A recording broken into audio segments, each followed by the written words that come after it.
네, 안녕하세요. 신박사 예설입니다. 2023년 6월 14일 신박사의 장마감 복귀 방송 하도록 하겠습니다. 오늘 뭐 시장 좀 조정 받았습니다. 뭐 조정이 나올 만한 위치기도 했고, 또 조정이 나와줘야 또 건전하게 올라갈 수 있는 그런 가능성도 높아지고 했기 때문에 뭐 조정은 뭐 필연적인 어떤 부분이라 볼 수 있는데요. 오늘 뭐 2차전지, 특히나 이제 양극재 업체 쪽에서 한 10% 이제 약세가 나왔습니다. 이게 이제 업종 전체, 또 시장 코스닥 시장 전체적으로 이제 약세를 유도하는 그런 흐름이 전개된 것 같은데요. 아시아권 증시 내에서도 이제 한국 증시가 유독 약했던 이유는 이제 그 이유라고 볼 수 있는데요. 항상 이제 글로벌 시장에서 한국 배터리는 이제 중국과 대치되는 또 경쟁적인 어떤 관계를 갖고 있죠. 미국의 고성장하는 어떤 전기차 시장에 한국 K배터리가 이제 오롯이 또 수혜를 다 이제 보는 어떤 관점으로 이제 높은 밸류를 인정받고 있는데요. 중국이 침투할 수 있다는 그런 가능성만 좀 나와도 큰 조정을 좀 과거에도 좀 보여왔는데요. 이번에도 뭐 그런 내용으로 좀 크게 조정을 받은 것 같습니다. 과연 이제 이게 악재일지 노이즈일지 한번 체크해 보면서 오늘의 시장 한번 정리해 보도록 하죠. 지수 마감해 보겠습니다. 오늘 코스피 지수가 0.7% 조정받았고요. 거래대금이 12조니까 적진 않았습니다. 코스닥은 2.79% 약세니까요. 크게 조정받았어요. 871포인트, 거래대금도 좀 터져서 12조입니다. 하락 종목 수가 양시장 모두 뭐 3배에서 뭐 한 4배 정도 많았던 그런 약세 흐름을 뚜렷하게 보여줬고요. 수급 구도는 오늘 뭐 코스피 쪽에서는 외국인이 1000억 정도를 순매수했고, 코스닥에서는 3000억을 순매도했어요. 그래서 이 코스닥은 역시나 이제 2차전지로 순매도를 많이 했겠구나라고 볼 수 있고, 뭐 그런 부분으로 이제 수급이 구도가 만들어졌죠. 어쨌든 에코프로 BM 쪽에서 이제 외국인 매도가 많았고, 기관도 각각 양시장에서 1000억, 2000억대 순 매도를 했습니다. 선물 쪽은 외국인이 4600계약을 순 매수했고요. 뭐 샀다 팔았다 하니까 뭐 큰 추세적인 흐름은 아닌 것 같습니다. 증시 주변 자금, 고객 예수금, 그리고 신용유자 잔고는 51조, 그리고 18조 수준 계속 유지하고 있고요. 그래서 오늘 뭐 센티상 시장의 어떤 최근에 주도 업종이었던 2차전지, 또 그 중에서 양극재 업체가 시장을 하락을 주도했던 그런 모습을 보여줬습니다. 오늘 아시아권 증시 흐름은요, 뭐 어제는 이제 미국장이 나스닥 0.8% 상승 비롯해서 S&P 0.6% 상승, 다우도 0.4% 상승했죠. 미국 CPI 이제 물가가 뭐 하락 추세를 지속하고 있다는 게 또 호재로 작용했다고 볼 수 있고요. 오늘 뭐 니케이 증시도 1.4% 상승. 오늘 홍콩이 0.9% 조정을 받았고, 대만은 오히려 이제 플러스입니다. 상해는 이제 보합권. 그러니까 한국 증시가 유독 약했는데 K 배터리 이제 덕에 하락을 크게 했다. 이렇게 좀 해석하면 될 것 같고요. 그 지수 차트부터 먼저 보죠.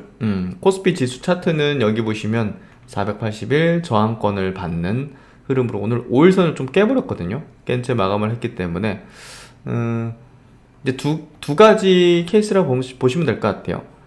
이런 경우는 음봉이 좀 커졌으면 이게 하루 이틀 상간에 이 음봉을 바로 되돌리면 사실 이제 추세는 더 강력하게 발생할 가능성도 있는데요. 그게 이제 늘어진다든지 내일도 음봉을 좀 만들면서 이제 뭐 11선도 깨고 21선 근방까지 가게 되면 좀 조정 구간을 뭐 적게는 한 2주에서 뭐 또 많게는 또 1, 2개월 정도 받을 가능성도 열려 있는 거죠. 하지만 상승 추세는 여전히 이제 유지되고 있는 게 뭐 올라갔다 조정받고 올라갔다 조정받고 하는 자연스러운 흐름이니까 또 이제 이렇게 조정받을 수 있는 구간이긴 합니다. 그래서 이제 추세에 대한 의심은 할 필요 없고요. 또 갖고 있는 지금의 어떤 전략을 다르게 바꿀 필요도 없다는 겁니다. 그래서 그런 부분에서 뭐 이제 조정을 뭐 당연히 거칠 만한 지점에서 거치는 거고, 코스닥 증시는 오늘 좀 음봉이 좀 커요. 시초가가 이제 플러스였는데 시초가 대비 3% 빠진 셈입니다. 그래서 지수가 3% 빠졌다는 거는 뭐 대부분의 종목이 한 5% 내외 정도는 빠졌다는 건데, 특히나 이제 시총 상위 이제 2차전지 소재사 3개가 10% 빠졌기 때문에 뭐 압도하는 흐름을 보여줬고, 되려 이제 오늘 같은 날 뭐 오후장, 특히나 이제 한 2시 반 이후로 조금 시장 그리고 종목들의 흐름을 집중적으로 좀 관찰할 필요가 있습니다.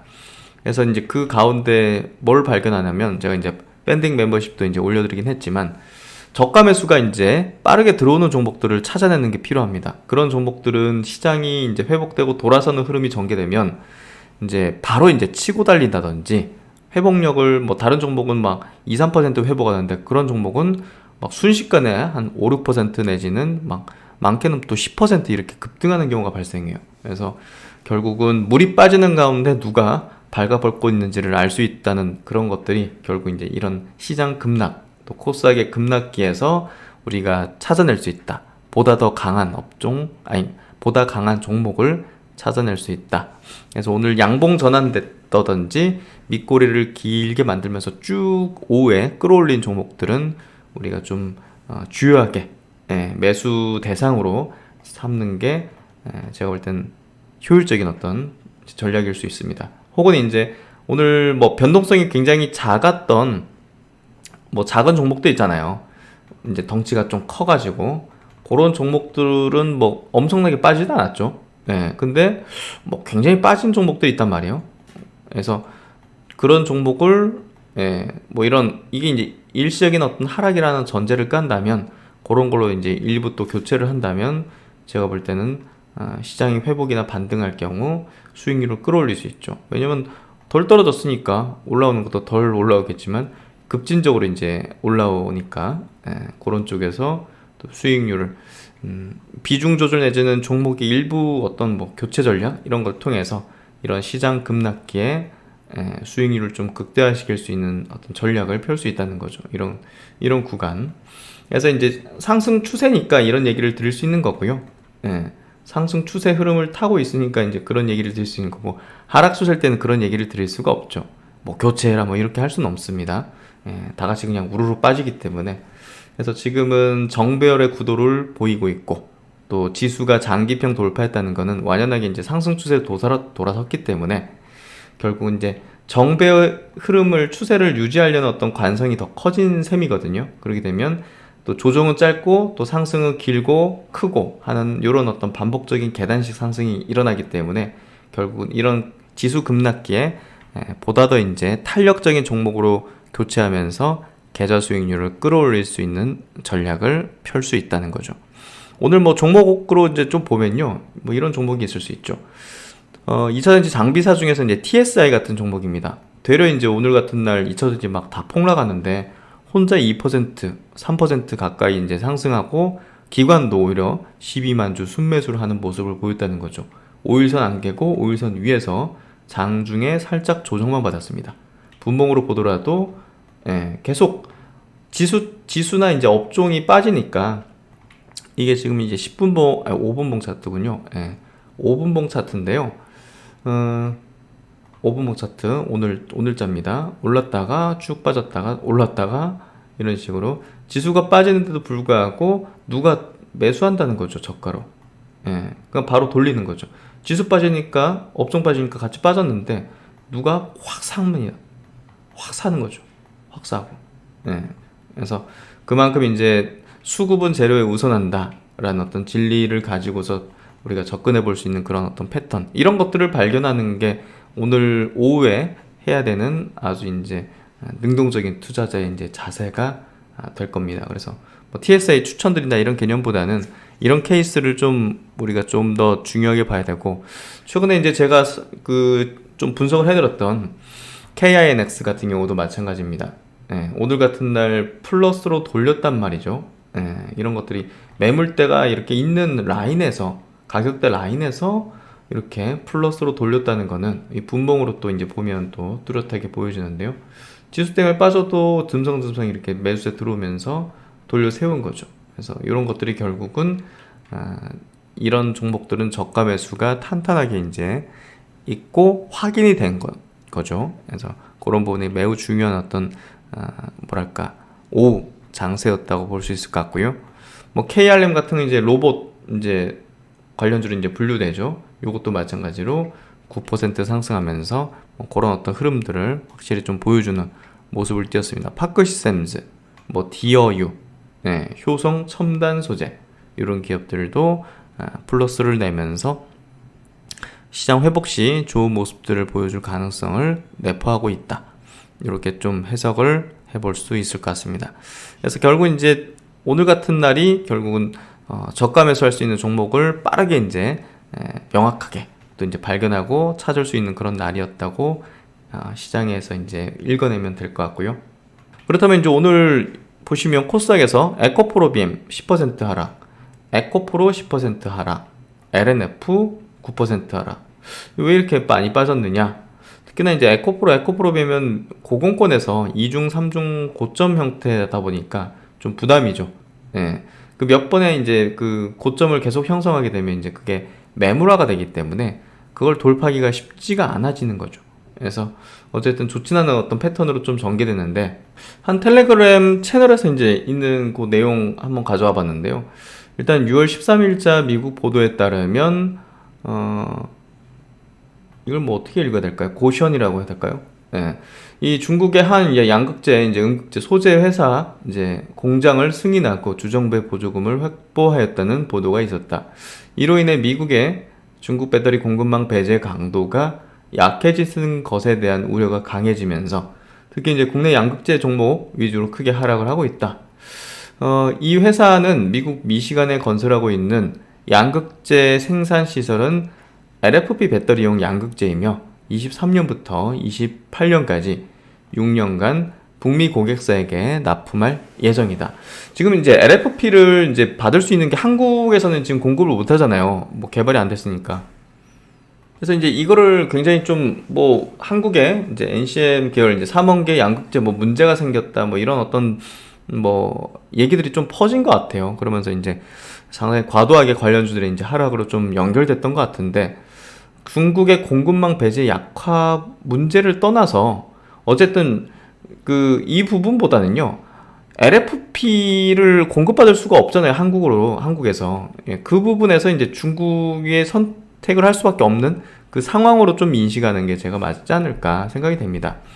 그래서 어쨌든 뭐 지금 LFP를 우리 국내 3사 셀 업체들도 이제 개발한다고 발표를 했기 때문에 보다 더 속도를 내야만 하는 그런 어떤 뭐 이유라고 해야 될까요? 그런 것들이 좀 생겼다 생각할 수 있을 것 같고, 요 이제 채널에서 이제 의견 좀 한번 들어볼 필요가 있는 것 같은데, 이번 결정은 중국의 리튬 인산철을 대체하기 어렵다는 현실적인 판단, 그리고 미시간 주정부 입장에서는 이미 주정부의 허가가 이루어진 상황에서 주정부 보조금을 취소하기가 이제 어렵다는 판단, 뭐 일자리 문제 같은 게 있던지 뭐 이런. 그래서 미국 정부의 대중국 견제가 약화됐다고 판단하기는 좀 어렵지 않나. 뭐 그래요. 예. 그걸로 이제 뭐 그런 어떤 정책적인 부분까지 견제가 약화됐다기보다는 LFP다. 이거 한국에서 못 받으니까 여기서 뭐 한 부분이 크다. 예. 이렇게 좀 해석하는 게 제가 볼 땐 조금 더 합리적이지 않을까 싶고요. 뭐 유진에서도 이제 코멘트 나왔는데, 어쨌든 여기서는 뭐 IRA 보조금 허용 규정이 미국 내 생산 고집에서 FTA 또 준 FTA 국가로 확대되는 것과 동일한 뭐 정책 기조로 이렇게 부분적 허용으로 비칠 수가 있는 사례다. 향후 발표될 우려 대상 선정 규정을 뭐 주목해서 봐야 될 듯하다. 뭐 특별한 의견보다는 뭐 지켜보자. 예. 그래서 이렇게 좀 의견 이제 내용을 좀 정리한 것 같고요. 뭐 제가 볼 때는 LFP를 받고자 하는 그런 방향에서 약간의 어떤 흐름이 좀 전개됐던 것 같은데요. 이 부분은 이제 오늘 뭐 양극재 업체들, 국내 뭐 양극재 업체들 뭐 급락한 부분은 뭐 좀 뭐 당황스럽다 뭐 이렇게 표현해야 할까요? 그래서 어쨌든 지금 뭐 미국의 뭐 완성차 업체들, 배터리 이제 뭐 셀 업체들 입장에서 뭐 한국의 이 양극재 소재 업체들 뭐 가져갈 거 지금 서로 가져가려고 하는 상황이고, 저건 이제 일부의 뭐 LFP 배터리 이제 일부의 수준인 것 같고요. 뭐 그런 부분에서 한국도 LFP를 되도록이면 빨리 개발을 하게 될 유인으로서 저런 어떤 수요까지 다 커버해 나갈 걸로 예상할 수 있겠죠. 그래서 어쨌든 일시적인 어떤 뭐 센티상의 어떤 흐름으로 오늘 급락이 좀 펼쳐졌다. 뭐 제가 볼 때는 내일 양봉으로 좀 전환되는 흐름이 전개된다면 빠르게 보다 더 이제 추세를 빠르게 복귀할 가능성이 있을 것 같은데요. 그게 좀 어렵다면 조금 조정받을 수도 있겠죠. 예, 그게 이제 펀더멘털 악재보다는 이게 여기서 또 이렇게 돼버리면 또 이제 이 매물이 시간이 지나면 지날수록 더 무거워져요, 매물이. 예. 아니, 한 달 참는 사람과 3개월 참는 사람, 예. 뭐가 더 이제 올라오면 지치겠습니까? 이런 사람들이 더 지치잖아요. 그러니까 이 매물은 빨리 소화해내는 게 탄력적인 추세로 이제 복귀하는데 유리한데, 시간이 지체되면 그만큼 70%가 매물화 될 게 거의 90%가 매물화 된다든지 이런 식이 되기 때문에 결국은 빠른 시일 내에 음봉은 회복을 해버리는 게 추세에는 중요하다. 그래서 그런 부분에서 내일과 모레의 흐름이 조금 더 우리에게는 2차전지에게는 좀 중요하지 않겠는가, 이렇게 좀 생각이 됩니다. 그리고 이제 오늘 또 이제 증시에서 좀 사건이 제2의 SG 사태 같은 또 5개 종목이 무더기 하한가가 터졌는데요. 한 업체에서 밀던 종목으로 좀 알려져 있어요. 한 컨설팅 회사였던가 하여튼. 그래서 이것들도 이제 아마 CFD 물량이나 레버리지 물량들이 있던 종목들 아니야 싶고요. 이 자산 보추 이런 개념이잖아요.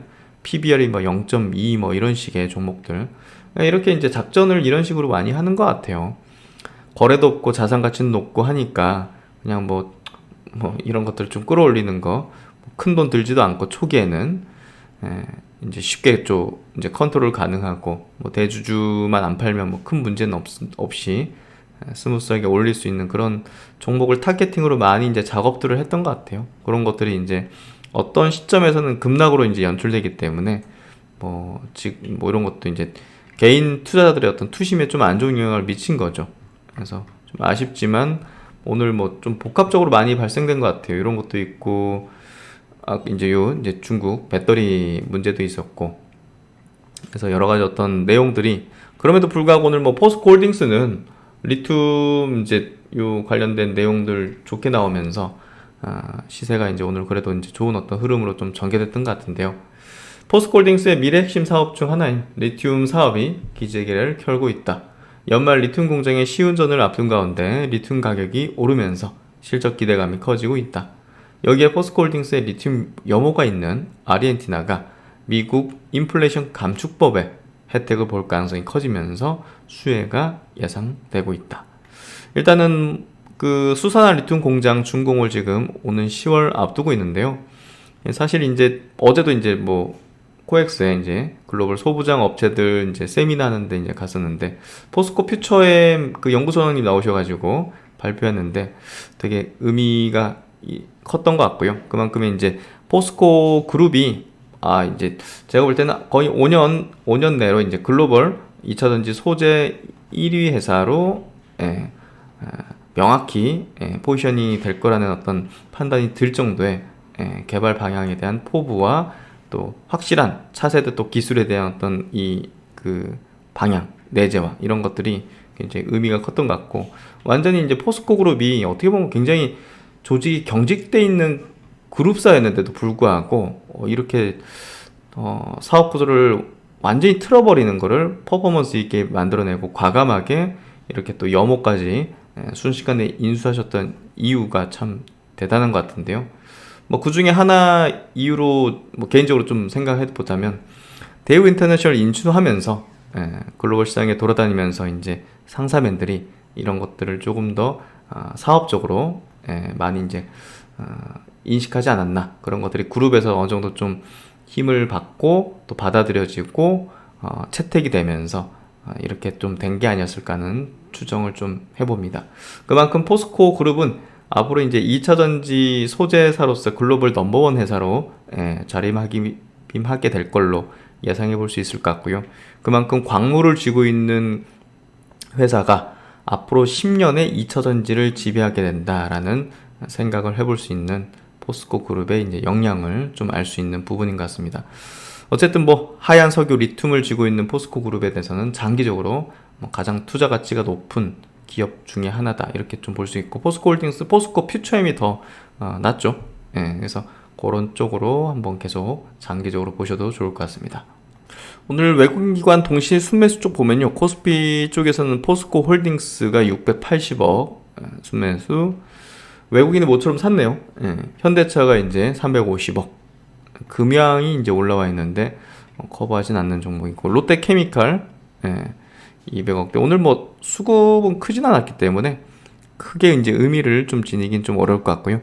코스닥은 SM이 290억, 뭐 이오플로도 있고, 레이크 머트리얼즈, KRM, 넥스트칩 이런 기업들, 제우스도 이제 눈에 띄고요. 그래서 이렇게 오늘 뭐 좀 그 수급 구도는 뭐 크게 의미는 좀 떨어지는 것 같습니다. 아까 말씀드린 대로 장 막판 5장에서 이제 저가 매수가 강력히 들어온 종목들은 시장 회복 시 치고 달리는 흐름이 전개될 공산이 크다, 이런 얘기 드리면서, 이번에 이제 2차전지 쪽에서 나왔던 내용은 뭐 악재라고 표현하기보다는요, 일시적 어떤 노이즈 성격의 센티를 악화시킨 요인, 요 정도로 좀 해석하면 될 것 같고, 추세에는 큰 영향 없다고 생각을 합니다. 그래서 노이즈에 쫄지 말자는 어떤 제목을 달아봤는데, 어쨌든 2차전지 기업들의 이제 뭐랄까 그 고난은 정말 올해 많은 것 같은데요. 그만큼 가장 이제 확실하고 매력적이기 때문에 그런 노이즈라든지 뭐 가시덤불 같은 그런 내용들, 재료들이 좀 나오는 것 같은데요. 그런 것들 저는 뭐 추세적인 상승을 하는데 큰 의미는 없는 것 같고요. 뭐 장래도 그렇고 뭐 올해 초에도 그렇고, 그런 것들 뭐 장중에 긴급 방송으로 한번 체크도 해드리고 막 했었던데, 그런 것들이 다 뭐랄까요, 추세는 영향이 없었죠. 뭐 이번 건도 이제 추세는 영향이 없다고 생각하고요.